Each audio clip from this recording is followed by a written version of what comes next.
खुलुमबाय लोगोफोर, नोंथांमोनखौ डियार ब्रह्म चेनेलाव आरो फिन खेबसेबाव बयखौबो बरायनाय बावहरग्रोनाय जाबाय। आं दिनै नोंथांमोननि सिगाङाव आरोबाव माखासे सानसेनि खौरां लानानै फैबावलायबाय।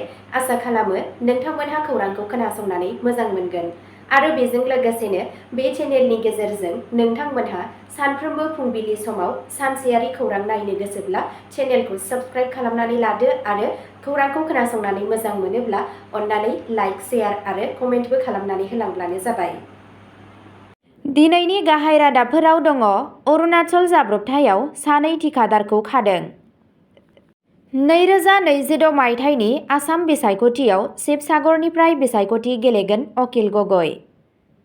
मिरु सरकारनि गाहाय मासिफोरनि थाखाय गोबां आइजो एससि आरो एसटि अफिसारफोरनो अफार होदों। सिडनीनि बन्दी लैथो रुगुंआव गोबां गुलि गावग्लुंनाय जाथाय। गुवाहाटीनि साख्रिनि थगायनायाव एनएचएमनि नंखाय मावख'गिरिखौ हमदों। आरोबाव सानै बांलादेशनि नोगोरारिया आसामाव भारतनि नोगोरारि मोनबाय। हिमन्त बिश्व शर्माया लेङाइ हादोरगिरिखौ लोगो हमदों। दानिया फैदो आबुं रादाबाव। गिबि खौराङावनो दङ। अरुणाचल जाब्रबथायाव सानै थिखादारखौ खादों।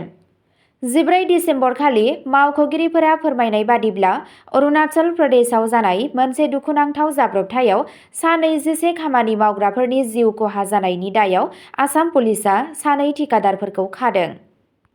सिराजुल आहमेद आरो शेरउद्दिन आली मुंनि सुबुंफोरा खामानि मावनो थाखाय मावदांसाफोरखौ अरुणाचलाव लानानै थांनायनि अजद होनाय जादों। बे गिख्रंथाव जाब्रबथाया 8 दिसेम्बर खालि अन्जाव जिल्लायाव जादों, जेब्ला आसामनि तिनिसुकियानिफ्राय सा 22 मावदांसाफोरखौ लानानै थांनाय गंसे ट्राकआ हायुलियां मेटेंगलियां चाकलागाम लामायाव मोनसे गोथौ हाखराव गोग्लैदों। रैखाथि हान्जाफोरा दासिमबो गोब्राब हाजो ओनसोलाव गोथै सहफोरखौ बोखांनो थाखाय खामानि मावगासिनो दं। पुलिसआ गावसोरनि नायबिजिरनायखौ सोलिगासिनो दं आरो मोनदांथिनि सायाव बिथा खालामनानै आरोबाव राहा लानो हागौ। नैथि खौराङाव दङ। 2026 मायथाइनि आसाम बिसायख'थियाव शिबसागरनिफ्राय बिसायख'थि गेलेगोन अखिल गगৈ। राइजर दलनि दैदेनगिरि आरो दानि एमएलए अखिल गगैआ रबिबाराव फोसावो दि बिथाङा फिन 2026 मायथाइनि आसाम एसेम्बलि बिसायख'थियाव शिबसागर बियाबनिफ्राय बिसायख'थि गेलेगोन। बिथाङा मोनसे खौरांगिरि मेलनि गेजेरजों बे बाथ्राखौ फोसावनानै बुङो दि बिसायख'थिनि आदबखौ लानानै साखाफारा आरो सावरायनाया सोलिगासिनो दं। गगै बिथाङा जुबिन गार्ग थैनाय केसआव बावैसो थिसनजानाय चार्जसिटखौबो सोंखारिनानै गोजोननाय गैयैखौ फोरमायो आरो आरोबाव राहा लानो खावलायो। बिथाङा दाबि खालामो दि नायबिजिरनायखौ मोजाङै मावफुंनाय जायाखै आरो बेनि सायाव बिबान लानो दाबि खालामदों। राइजर दलनि दैदेनगिरिनि थिरांथाया ओनसोलाव बिसायख'थि फोसावदिंनायखौ थाबैनो जागायनायनि इसारा होयो। थामथि खौराङाव दङ। मिरु सरकारनि गाहाय मासिफोरनि थाखाय गोबां आइजो एससि आरो एसटि अफिसारफोरनो अफार होदों।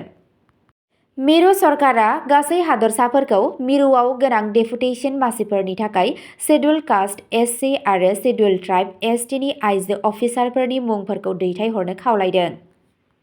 कार्मिक आरो फोरोंथाय बिफान डिअपिटिआ हादोरसा सोरखारनो लाइजाम हरनानै बुङो दि मिरु थान्दै बिबानाव बेफोर हान्जाफोरनि थान्दैया खम। मिरुआ थिरांथा लानाय मासिफोराव बांसिन रोखोमथाय आरो सोफादेरनायखौ नागिरो।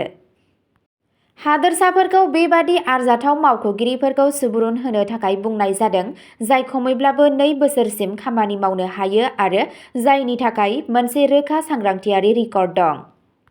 बे डेपुटेसन पस्टफोराव मिरु मावफारिया बिथांखि आरो पाब्लिक सेक्टर आफादफोरनि सिङाव थानाय गोजौ मासिफोर दं। बे हाबाफारिनि थांखिया हादरारि खुंथायाव आइजोफोर, एससि आरो एसटि मावख'गिरिफोरनि समान खाबु आरो बांसिन बाहागो लानायखौ थि खालामनाय। ब्रैथि खौराङाव दङ। सिडनीनि बन्दी लैथो रुगुंआव गोबां गुलि गावग्लुंनाय जाथाय।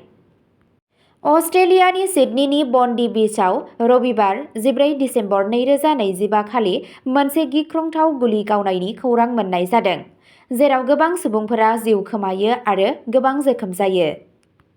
पुलिसआ फोरमायनाय बादिब्ला मोनाबिलि समाव गोबां गुलि गावनायनि खौरां मोन्दों। बेनि उनाव मोनसे गेदेर जाब्रबथाय फिनजाथाय जागायनाय जायो। सुबुंफोरखौ न'आवनो थानो आरो जायगानिफ्राय गोजानाव थानो थाखाय बोसोन होनाय जादों। मावख'आरिफोरनि बादिब्ला गाग्लोबग्राफोरनि गेजेराव सासेजों लोगोसे बाङाइसिनाव 10 निफ्राय 12 सुबुंफोरा बुथारजादों आरो 30सो गुबुनफोरा जोखोम जादों। सासे सिलाइ गावग्राखौ जाथायथिलियावनो गुलि गावनानै बुथारो आरो गुबुन सासेखौ गावनि आवथायाव लायो। खौरां मोननाय बादिब्ला बे जाथाया हनुक्कानि मोनसे हाबाफारिनि समाव जादों। पुलिसआ गाग्लोबनायनि गुबै जाहोनखौ मिथिनो थाखाय नायबिजिरनायखौ जागायदों। बाथि खौराङाव दङ गुवाहाटी साख्रिनि थगायनायाव NHMनि नंखाय मावख'गिरिखौ हमदों। गुवाहाटीआव लेखा गोरों नाथाय खामानि गैजायै लाइमोनफोरखौ नोजोर होनानै साख्रि थगायनायनि दायाव पुलिसआ सासे सुबुंखौ खादों। पुलिसआ फोरमायनाय बादिब्ला दायनिगिरिया नेशनेल हेल्थ मिशन NHMनि सासे मावख'गिरि महरै सिनायथि होगासिनो दंमोन आरो रांनि बदलै साख्रि होनायनि खोथा होदोंमोन। 10 दिसेम्बरखालि सासे लाइमोन आइजोआ NHM लेबरेटरि टेकनिशियाननि साख्रिनि थाखाय नोगोद रां होनो थिसननायनि अजद होनायनि उनाव क्राइम ब्रान्चआ बिथांखौ काहिलिपारा ओनसोलाव खायो। गिबि नायबिजिरनायाव मिथिनो मोनो दि थगायग्राया गोबां साख्रि नागिरग्राफोरनिफ्राय लाख लाख रां बुथुमदों। भारतीय न्याय संहितानि सोमोन्दो गोनां दफानि सिङाव केस रेजिस्टार खालामनाय जादों। पुलिसआ गुबुनफोरखौ सांग्रांथि थानो आरो जायखिजाया रां होनायनि सिगां साख्रिनि जासिनायखौ फोरमान खालामनो हुमखि होदों। 6थि खौराङाव दङ आरोबाव सानै बांलादेशनि नोगोरारिया आसामाव भारतनि नोगोरारि मोनबाय। बांलादेशनि आरोबाव सानै सुबुंखौ आसामाव भारतनि नोगोरारि होनाय जादों। नोगोरारि सोदांनाय आयेन CAA 2019 नि सिङाव मावख'गिरिफोरा बुङो सानैबो खोला आसामनि बराक हायेननि थागिरि।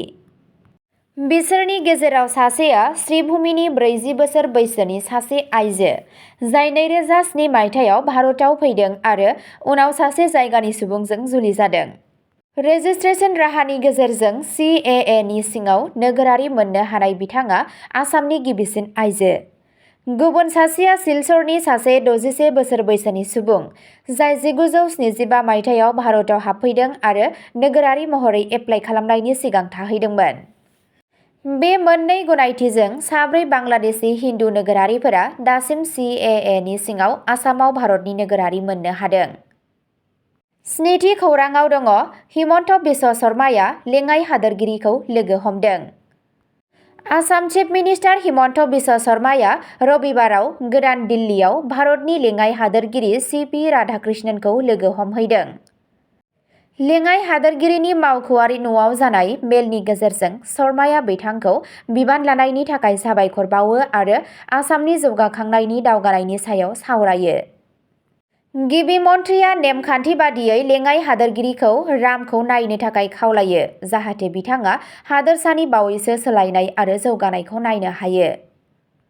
लेङाइ हादोरगिरिया हांख्रायनायखौ बरायो आरो बिथांमोनहा रामनि मोनफुंनाय आरो इयुननि थांखिफोरनि सायाव 30 मिनिटसो लोगोआरि सावरायो। अब्ला दिनैनि खौराङा एसेनोसै। गोजोन्थों।